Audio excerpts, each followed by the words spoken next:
So, in my lifetime, I've been homeless, shot at, stabbed, and left for dead. And it's hard to think about at times, but whenever I go back to think about those events, as I grow older, I think less about the people who hurt me and more about the people who helped me. Because I am 100% convinced that without them, I would be dead right now.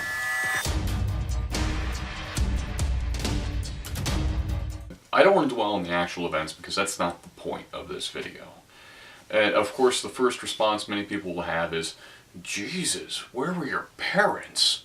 What that person needs to know is that my parents, they were at work. They were doing everything they were supposed to for me and my sisters. We were latchkey kids, and occasionally I would work to help fill in the budget gaps. You know, a few times throughout my youth. You know, Dad paid rent, Mom paid utilities, and I bought groceries. And that's what life was like. You know, we thought it was normal.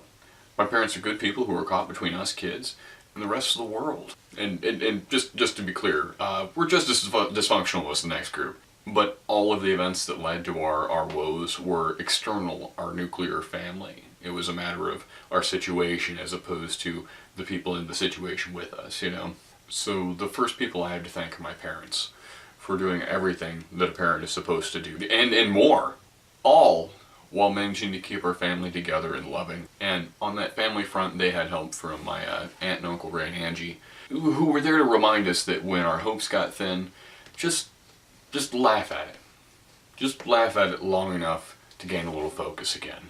And I hope we return the favor. From there, I guess I should talk about school. People are inclined to talk about their negative experiences, you know, in school or anything else more than their good experiences, but that's really the customer service equation. I'll start in 6th grade. In 6th grade, I had a history with Mr. Thomas. Actually, he was my 6th grade teacher. His class and the lessons he taught helped give me perspective to the world that I lived in, like the whole world, not just our nation. You know, just knowing how hard it was for kids my age in other countries helped me just shut up and do my homework. In the 7th grade, Mrs. Ryan, she helped encourage me to write my book. I was 13 years old writing a book, and it was my own sequel to Jurassic Park. It was a chance for me to just live in my head for a while and actually have something to show for it. She was my English teacher in 7th grade. She proofread it, she edited it, she helped me rewrite it a little bit, and then eventually she mailed a copy to Michael Crichton. And that was big for me. Even bigger was when his agent wrote me back. And I framed the letter and everything. The letter itself was a lot of, hey, thanks for your enthusiasm, keep up the good work, we'll be looking out for you. But for a kid in a trailer park, that was just gold. Gold. And I didn't write much after that, sadly, except for a few things, and then these video blogs. Jennifer Keene, that was the assistant to Michael Crichton. Let's see, in 8th grade, I remember I was telling Mrs. Hendricks, she was another English teacher I had, that I was living, you know, off of Goodwill hand-me-downs that I was growing out of, and I didn't really have much more than one pair of pants that fit me still. And a week later, she showed up, you know, I came to class, and she held me after class and gave me a pair of pants and a t-shirt. What I want her to know is that I proudly wore that t-shirt to rags. Then I got to high school. Freshman year was the first year our school was open. Normal West, if you ever go there. I had a block class, so first hour and second hour were combined. It was a slightly larger classroom, had 2 teachers in it, and they would work together to get the curriculum running. And my teachers in that block class were Mr. Minnis and Mrs. Pavlo. And Mr. Minnis, he was this tall Jean-Luc Picard hair, balding, caffeine-driven, wild-eyed man who just bled Chicago Bulls. That was his thing, just caffeine and Bulls. I remember him teaching us about Germany's build-up to World War II. Most importantly, he showed us a video of the German war parades, all black and white, and people waving flags and throwing flowers on the tanks and stuff as they were rolling by. He says, now look at that. Do you see anybody holding a gun to those people's heads? That's when I realized we were learning about propaganda. Blew my mind. Totally blew my mind. Has everything that I've learned been a lie all along? And I started looking at my elders, my peers, my teachers, everyone, and going, no, you're wrong. And that's the power of propaganda. That's the power of indoctrination. Without what Mr. Mintis gave me and the ability to look at the macro and the micro perspective, I I wouldn't be doing these videos. He was just he's a crazy man, and I'm glad that he's still involved with kids.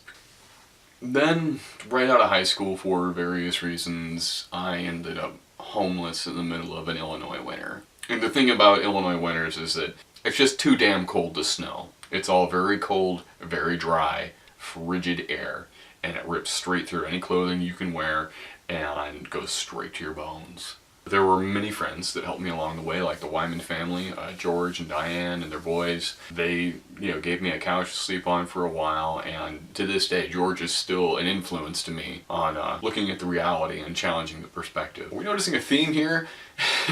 But none really did more for me than my friend Mark Nybaki and his dad David.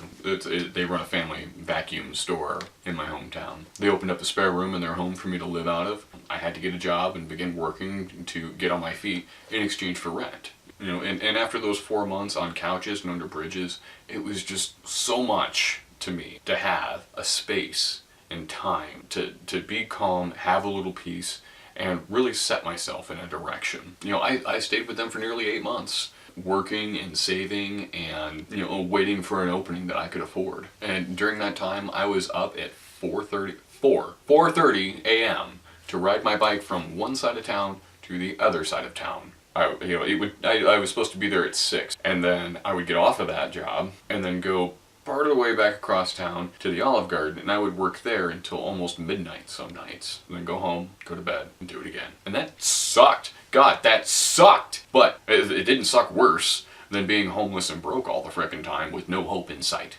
Now, there is a lesson here that isn't perspective and propaganda. The lesson is, don't be a dick. You can't take on the world alone. You need people. You need friends. I was incredibly fortunate to not only have drawn friends who wanted to help, there's a lot of well-intentioned people who want to help, but people who actually could help me. I grew up in trailer parks where everybody was in the same boat, so the most you could hope for was a cup of sugar. As I've gotten older, my friends have become my family. They've been there for me, and because of the crap I've been through, I've done my best to do good by them. Kat, Hollow, Markus, Ed, all of them, and many others. Neil, Nelson, I could go on. They're brothers and sisters to me now. Hell, even my friend Jack Harper over at Ollamh Productions, his father gave me the computer that I edit these videos on. And then he helped me find the editing program that I edit these videos with. More than that. There was this night our friend Jamie was having her birthday party, and he offered to go out of his way to pick me up and bring me to the party, and then take me home, and then go back to his place afterwards.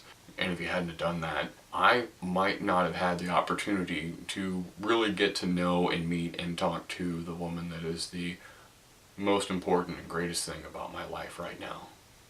And it's not like I spent my entire life just working and just paying bills and just surviving. I did strike out and try to do some other things along the way, and one of them was martial arts. And so, in dealing with the things that I really had to be angry about, the schools that failed me, the government that failed me, and the society that kissed up and kicked me down, I need to thank the discipline of Northern Shaolin Chan Buddhism for helping me put my pain into perspective. Really kept me out of jail. And I want you to know that not all the adversity that I went through was physical, but mental too. I mean, you see, it's not just the death of your body, but the death of mind. That's what solitary confinement is. I commit you to death of mind in solitary confinement. In my second gun control video, I talk about the village, and how if everybody just had a good friend, then shrinks would go out of business. I was very fortunate to be surrounded by friends who saw anything in me, and by a kind word, a sympathetic ear, or a simple expression of humanity gave me a rudder in the storm. And I'm 100% convinced that without all of that, I wouldn't be here. I might be alive, but I'd definitely be in jail. I'm in a nice house, I'm working a great job, I'm with an amazing woman, and I love all of them more every day. I wouldn't have this outlet. Talking to this tiny little blinking light here, this portal to the rest of the world. All those who helped, supported, encouraged me along the way, without knowing it, they did a version of the same thing. That anybody of any race, creed, color, religion, sexual orientation, doesn't frickin' matter, can subscribe to. It really is the first rule, the first law we should all know. To honor life. And I hope that you feel that way too. Click like and subscribe down below, and share this video if you've got someone that you need to thank for being there for you that you might not have. I certainly didn't fit them all in this video. And as always, thanks for watching What It Takes to keep our fellow man from being crushed on the gears of the American machine.